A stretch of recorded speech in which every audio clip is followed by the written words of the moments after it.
Victorian Premier Dan Andrews launched his election campaign on Sunday. Did you watch it? How did it go? No, no. I watch a lot of politics for a living. I'm not giving up my Sunday to watch Dan Andrews and one of his diatribes. I know I should have, but I got the gist of it. And look, like every other Melbourneian, I was glued to Dan Andrews' smiling dial every day. It was that compulsory viewing to find out what we were allowed to do and what we weren't allowed to do. But I think that's feeding into the sentiment around this election. I think that if it's not showing up completely on polls and so on, I'm detecting a current of people, even if they weren't anti-Dan at the time of lockdowns, even if they weren't Liberal supporters or anything like that. I think people have just had a gutful of Dan Andrews. I think people might be thinking, oh, well, enough of him. We've seen enough of him. Time to give somebody else a go. It happens in politics. So I wouldn't be surprised if the campaign launch didn't rate all that well. Well, that's a very interesting comment because it would seem to be consistent with a quote that I read in the Weekend Australian from pollster Cos Samaras. His quote is, "The sting for Labor is that there are a lot of people in the electorate who don't want to talk about the pandemic, but they are carrying around the memories of it."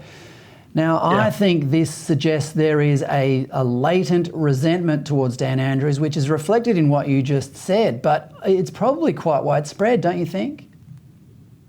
I think it is. I think that we're going to see a real sleeper issue come out of this campaign. I think we're going to see very volatile swings in traditional Labor heartland, which are dead red seats to be sure and very safe Labor seats, but could be won by independents. There are a number of outer suburban marginals that could be an upset on the night. But I think that something very interesting, Fred, is negative election ads during election campaigns, because negative ads don't actually, according to pollsters and pundits and people like that, they don't change any minds really. But what they do is they cement and confirm things that people already believe. So if you look at Labor's negative ads, they're running on Matthew Guy is the cuts guy, is going to cut funding to hospitals and whatever else.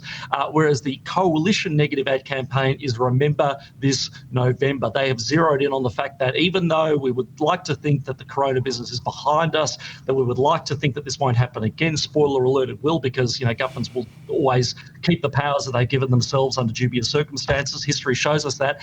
But even after all of that, people do have a nagging resentment, and that can be, I think, teased out and used to attack the Labor Party, and that's exactly what we're seeing. What a shame that such an easy election is going to be decided on negative campaigns. It should be the easiest election to win in Australian history. But anyway, look, the main issue in Victoria is, of course, energy generation. Dan Andrews has said he's going to bring back the SEC, which probably means a unionised workforce and widespread blackouts. But opposition leader Matthew Guy, he's promised to turbocharge gas extraction. Do you think he's serious about it? Look, I think he is. I think, I was as worried as the next red-blooded right-winger when he started coming out with, for example, a 2030 emissions target that was actually more ambitious than Anthony Albanese's. I think that was the wrong way to go. I can see the political logic in it, having to campaign through the middle and win people over on climate change. It never works, by the way. Scott Morrison tried it, Malcolm Turnbull tried it, Zach Kirkham tried it, Matt Keane is trying it, by stealth in New South Wales. It never, ever works. I think it is a positive sign for Matthew Guy that he's pivoted to a genuine gas policy. I think that this is a clearer sell. I don't think the Liberals win elections on climate. Nobody wins it on climate, frankly. But for Matthew Guy to zero in on the main problem in Victoria in terms of our energy grid, which is lack of supply, which is lack of reliable supply, and in particular a lack of gas as a firming mechanism, because if we are going to go down this road with experimental windmills and so on, we need to have backup capacity in the system. And as things currently stand, that can only be done by gas, which can spin up quickly and spin down